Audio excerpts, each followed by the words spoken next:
listeners, and welcome to a new year and a new season of Extra Extra It's All About Whiskey.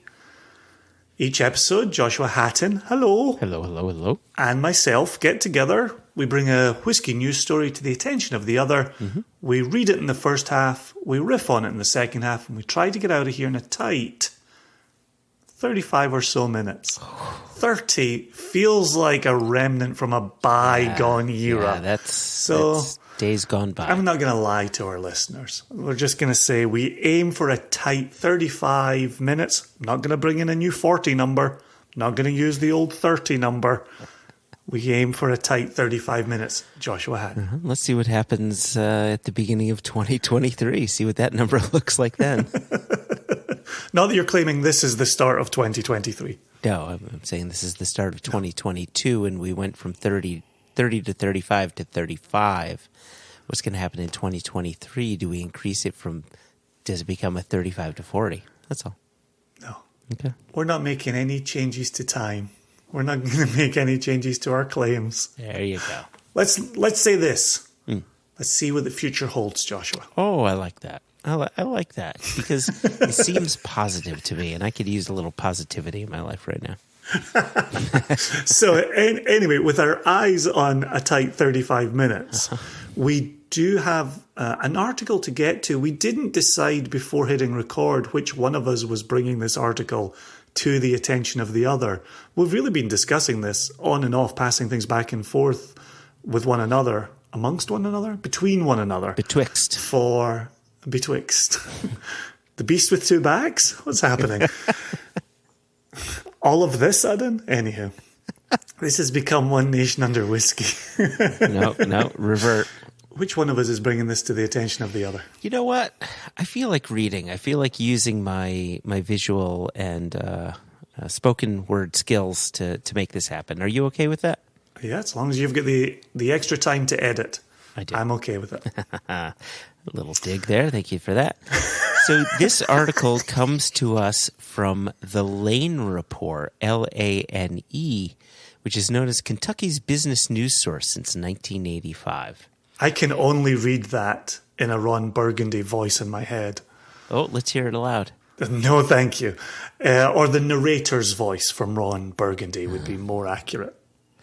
Well, this is an article that has been on everybody's computers, on everybody's lips, and has been likely the topic of conversation for the past week or more.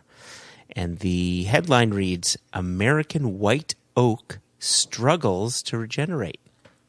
And the author, Ryan Van, not Winkle, but Van Velzer, writes, American white oak trees used in bourbon barrels to impart the brown liquor's color and flavor are struggling to regenerate across the eastern U.S., including Kentucky.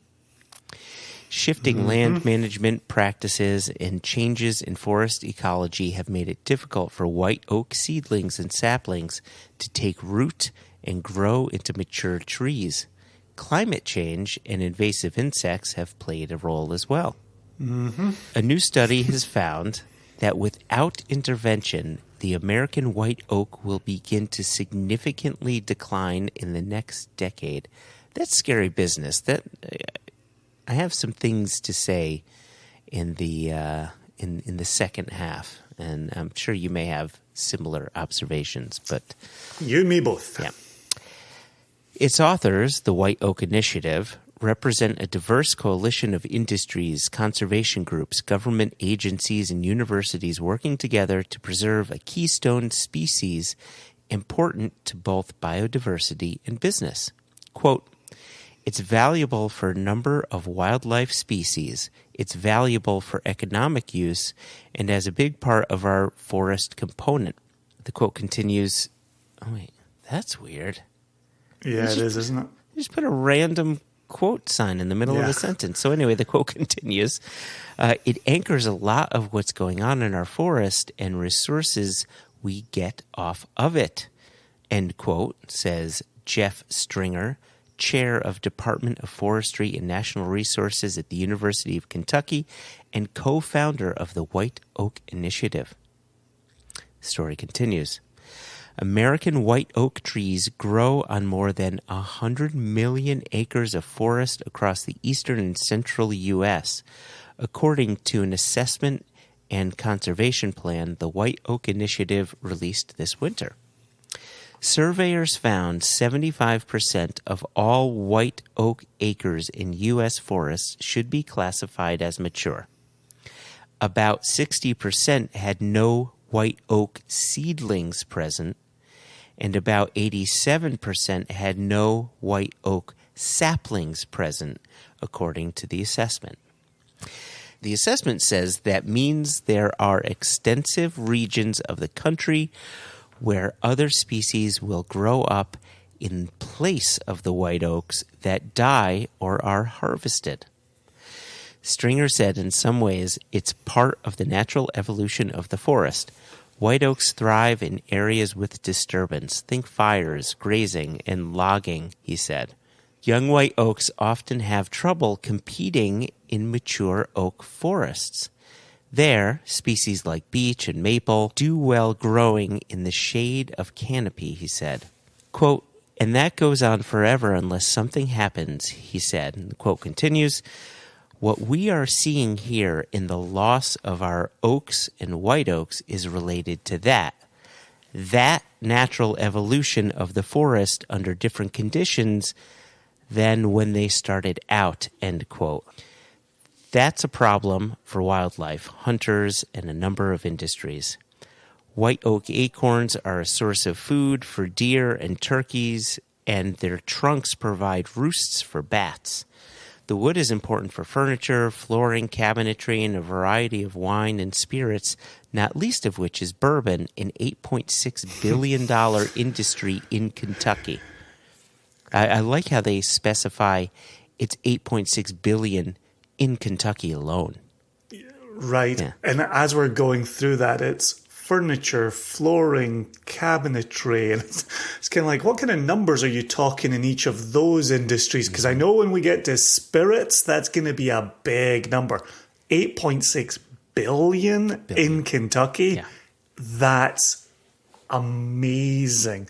Yep. That's fucking huge.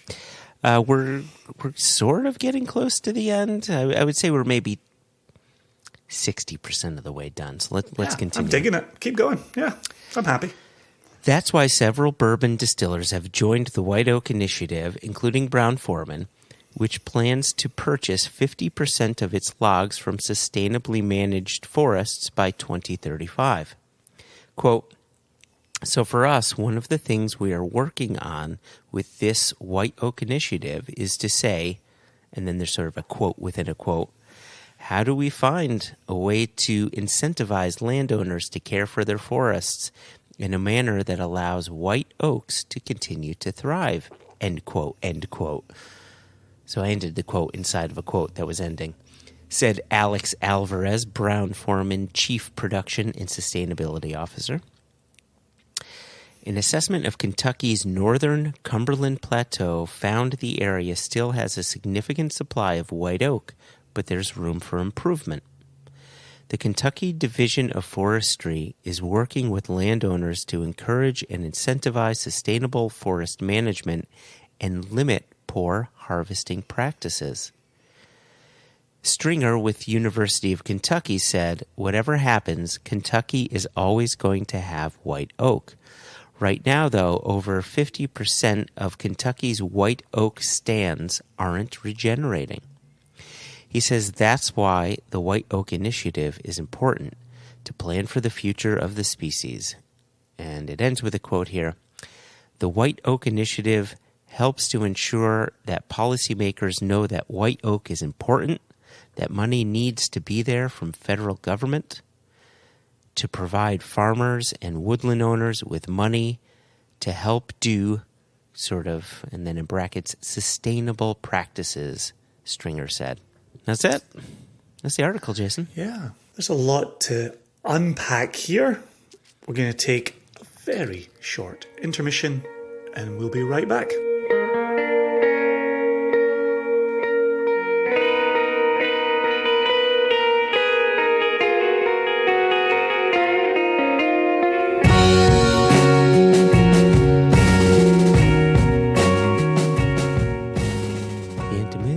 welcome to Let's part begin. 2 The intermission of Extra Extra. Look at sin. I wanted to attach some additional context that we didn't really talk about before you started reading this, but earlier this week you Joshua sent me, Jason, a food and wine article that referred back to this Lane Report piece. Listener David Feldner, a very kind chap and nation supporter, thank you, David, sent us an article from Tasting Table that made reference to this article. To the one we read or to the food and wine one? To the Lane Report. Ah, okay. And so the reason we went with the Lane Report is because we had 2 separate articles being bounced around from this week that both made reference to an article from last week. January 4 is the date on the Lane Report. And at our time of recording, the Lane Report piece had 922 views. That's so interesting. And it's the source for Food and Wine. It's the source for Tasting Table. As you said in the first half, it's been the source for a number of articles this week. But let's give credit to Ryan Van Velzer, the original source, who makes reference to the study itself and spoke to the authors of the study. So I'm really pleased that that's the one you read today, that's the one that we can put in front of our listeners as well. But sincerely thanks to David for thinking of us when he saw it in the Tasting Table. Oh, yeah. Yeah, without a doubt. So with that additional context in place, I know that my mind tends towards somewhat the philosophical here. Okay. And so I know a point that I want to raise with you, but from you first encountering this, reading this as going over the Lane Report, what's something that first captures your attention? What has you thinking here? Well, actually, when I first saw this article, actually, and even before I read the article, it got me thinking about an old piece. It went around maybe 5 years ago, maybe 10 years ago, and I don't even remember now, where someone, I think, wrote more of an opinion piece, or at least an opinion that lacked actual fact, and said, peat, Scotch whiskey producers can run out of peat. That's going to happen. And so if you're living in the modern society, you read a headline, you move on, and you think, peat's going to deplete, and they're going to have a tough time making smoky Scotch whiskey. And the fact of the matter is, they really have enough peat to last far longer than what that previous article supposed. And not just that, there's peat all around the world. So if it ever does deplete, if the peat does deplete, you can get more on the other side of the street. But I will say, and I know this is captured in this article, those distillers who use peat will tell you on site how they've changed their practices somewhat to use it in a more sustainable way. And it's so perfect that that's the term that comes up right here. Right. And so I agree with all of that. But when I first read this, I thought, oh, geez, is this going to be another sort of sensationalistic headline that may have a fair bit of truth to it, but in the end it was just a bit clickbaity. You know what I mean? Which is why I like us coming back to the original that quotes and speaks to the authors of the study, as opposed to when you sent me the Food and Wine, and I thought to myself, okay, let's see how Food and Wine handles this, thinking, oh, that's a good little headline to get a click on it. So to go back to this source of it, where I think Ryan does a very even-handed presentation of this news. I think he does too, and I appreciated also some of the numbers that were put in front of us, like I think it was Stringer that pointed it out, where Here it is, where it says surveyors found 75% of all white oak acres in the U.S. forests should be classified as mature. About 60% had no white oak seedlings present, and 87% had no white oak saplings present. And then you go to read a bit further on, and it's saying this oak is only going to survive with fires and grazing and you've got to disturb the area to allow them to survive, which almost seems a bit counterintuitive. And you would think that, well, aren't whiskey producers and cooperages buying this oak and using it up and blah blah blah? They're using mature oak. They're using mature oak that really isn't giving any seedlings anymore, and there's not room for the new saplings to come in. And so, strangely enough, because these trees are so highly protected for these industries, the forests themselves are not allowed to naturally produce more trees. Because, when you want flavor, there's something to be said for old, slow growth oak that delivers a very particular flavor to bourbon. And if we want to ensure a consistent supply of oak, it seems as if at some point in time there's a potential we may have to look at the oak that's sourced for casks, not just the maturity of the oak. And this is something I've thought about for quite some time, that there isn't just white oak in the U.S. There are other kinds of oak in the U.S. It's just the stipulation is you use white oak. And you have brought us right around to my consideration. Oh, gosh, I'm so good. So good. I'm excellent at this, Jason. Pro move. And it makes me think of our friend Dave Broom. Mm-hmm. And one of the things we've talked about with Dave on One Nation Under Whiskey is what is tradition and what is meant by tradition. And you have the establishment of practices that, because they were done a long while ago or because they've been done consistently for a long time, they enter into tradition. And what we're clearly seeing here is that traditional practices are not working for the volume of the industry that is now in place. And I wondered when I first read this if we would see a reconsideration of what it means to be a bourbon, what it means to mature bourbon.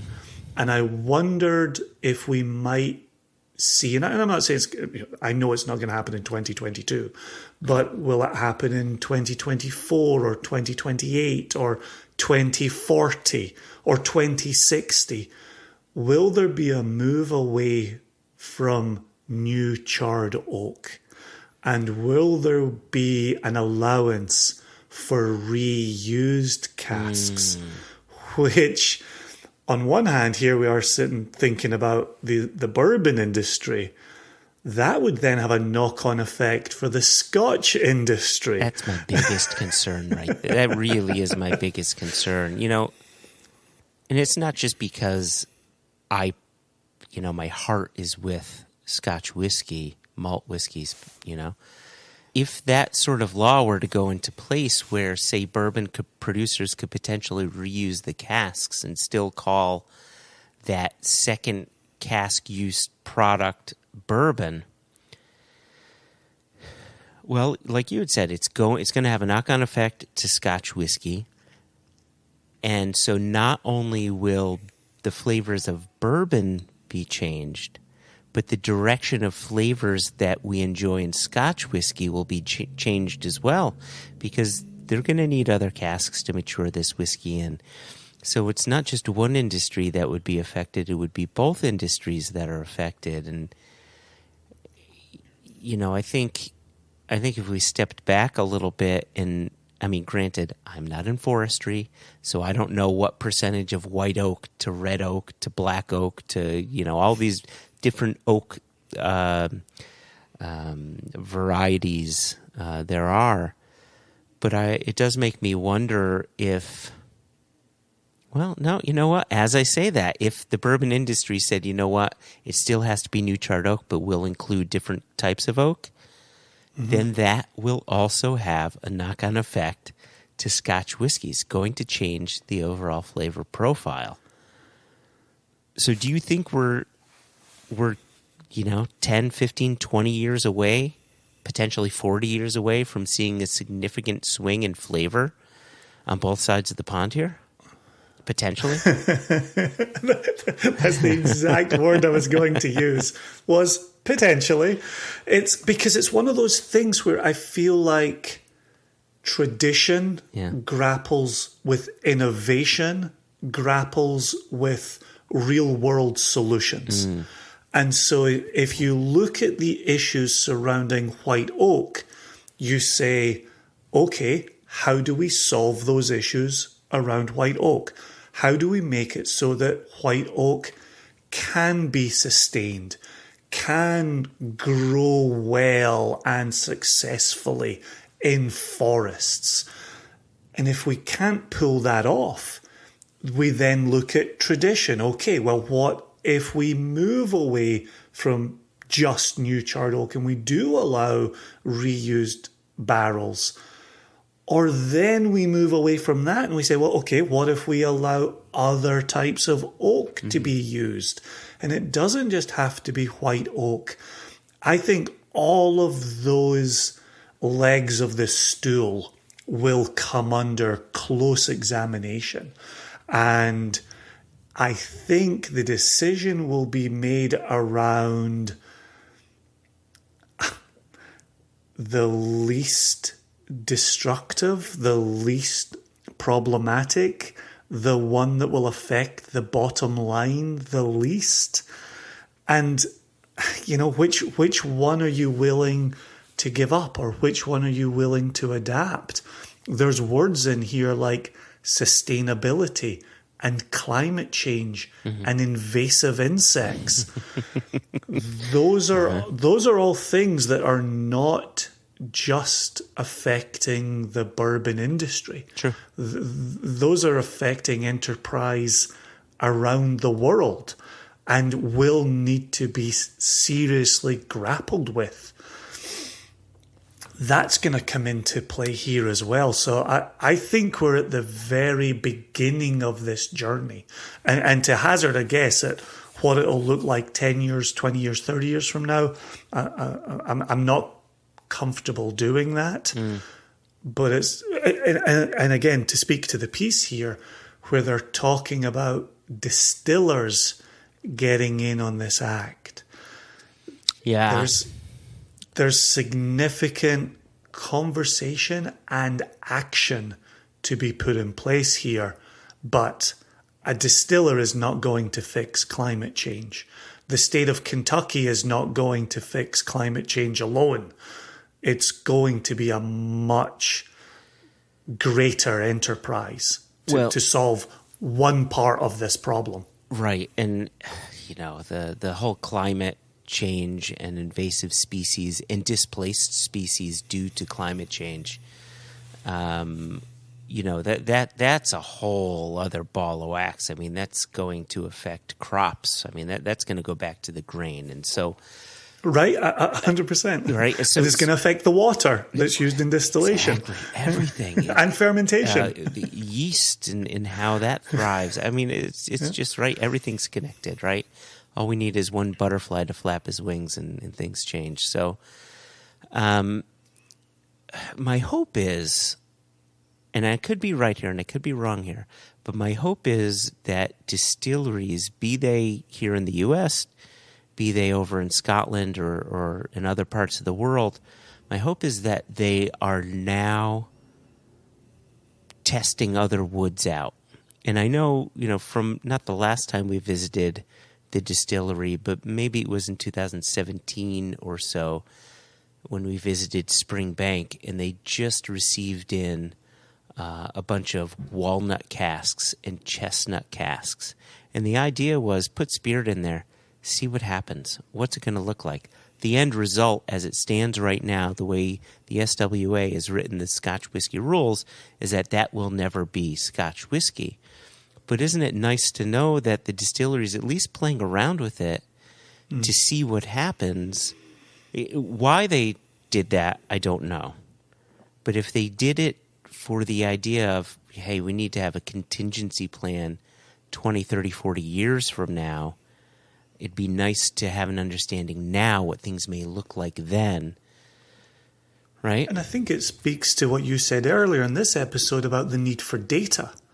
If you're going to be a distiller who goes to a governing body, whether it be bourbon or Scotch, and you want to say, look, we need to be using these other materials, these other woods, you want to have some data in your back pocket where you can then say, here's what we're seeing happening with maturation, with evaporation, with flavor. These are important data points that we can put in front of you who will sit on high and make a decision for our industry. Yeah. And I think that's key. I think that's hugely important. And if I was maybe not an American bourbon producer, but as sitting here, if I was an American producer, I'd be looking very closely at what someone like Westland has done with Gariana. And I don't think Gariana is an answer to anybody's problems. No, right? That's potentially a problem. Westland you can only use it. Right? You can only use so much of that. Yeah. Right. And Matt Hoffman has said the same thing, right? It's not a solution to any problems, but I think it starts to open the door on what else is usable. What else could we introduce to tradition, to grow tradition, to evolve tradition, to sustain new traditions? But the Gary oak, the Gariana oak, is such a wonderful example of what a distillery can do when they're free from particular stipulations, right? While A, Gary oak is scarce, and B, is incredibly impactful in flavor, and so they don't, normally, their Gariana oak has a smaller proportion of Gary oak matured whiskey in there, right? Because it's so impactful in flavor.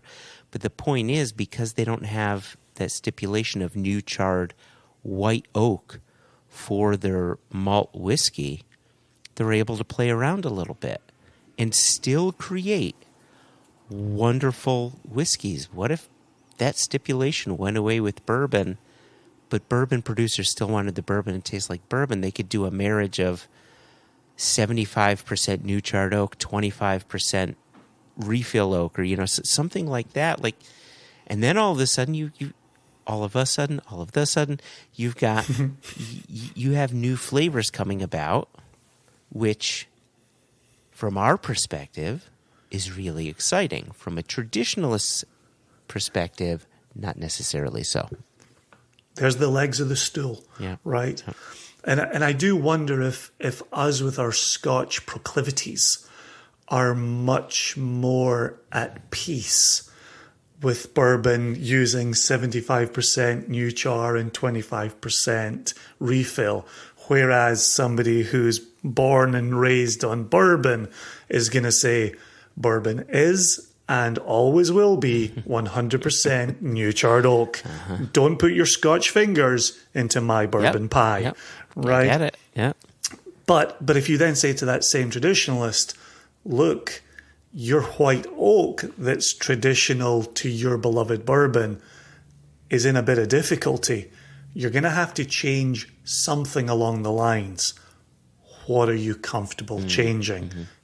Right? That's going to be the beginning of a very real conversation. Yeah, it's fascinating.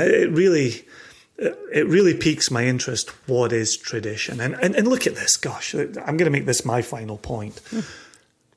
All it takes is the flourish of a pen or the tapping of fingers on a keyboard for long-held traditions to change. look at the introduction, rightly or wrongly, to tequila casks in the maturation of Scotch. There was a period 2 years ago where that was not a thing. You were not allowed to do that. Bureaucrats, with the flourish of a pen and the tapping of some keys, you are now allowed to do that. Tradition can change very easily, very quickly, when it needs to. And my final I will be word, watching this space. My final word is, there's a reason that we've used new charred oak, and that's because the forestry lobbied for such a change to the rules and regulations around bourbon, right? And it makes sense that the Scotch Whisky Association allowed tequila and mezcal casks to mature their whiskey in, because the members of the Scotch Whisky Association are from Diageo, are from Beam, are from Bacardi, and all of these large companies own tequila distilleries or mezcal distilleries, and it's going to benefit them. That's great for them, but in the end, and I'm not trying to say that that's a bad thing, I'm just saying that's likely the reason why the bureaucrats can say, you know what, let's let these casks go. But in the end, we've tasted some really good Scotch whiskies that have either had, well, definitely not full maturation, but have had a tequila finish, a mezcal finish, that Kilhoman and mezcal that was like apple bramble, just amazing because of the mezcal cask. So it changes the tradition. It provides more flavor that you can get out of a whiskey. But I would postulate that bourbon drinkers are a bit more tied to their tradition, potentially, than Scotch whiskey producers are when it comes from a maturation standpoint. Today's episode brought to you by the word potentially. you and I have both thrown that around. We've sprinkled it throughout this podcast. Yeah, sprinkled it. Potentially. Yep. It's our version of allegedly. Allegedly. Potentially. None of this may come to pass. We did use the word potentially if you listened carefully. Listen, if you would like to send in a news article like David did to get our interest, to get coverage in a future episode of Extra Extra, you can email us questions at onenationunderwhiskey.com. You can send it to info@singlecastnation.com. It will make its way to us. This has been the level of conversation I thought we were going to enjoy when I first saw these articles coming in. Mm-hmm. And we could keep chatting about this, and I'm sure we will keep chatting about this as we see changes being implemented along the way. But for this moment and this episode, I'm going to say thank you to you, Joshua, for the conversation. Thank you, sir. And thank you to our dear listeners for joining us. Do go check out the Lane Report. Do go give Ryan Van Velzer some views on American white oak struggles to regenerate. And until the next episode, I have been Jason Johnston Yellen. Cheers. I've been Joshua Hatton. Cheers.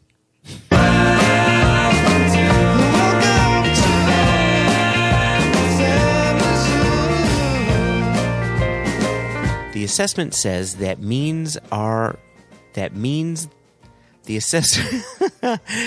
assessment says you were doing so well. I stayed out of it. I wasn't an asshole for a change. No, then you got in your head. You were still an asshole. Then you got in your head. I'm going to get in your asshole in a minute. Hey now. Put a little acorn up there, bury me. I'll be a white oak for people. Yeah. A sapling or a seedling? The assessment says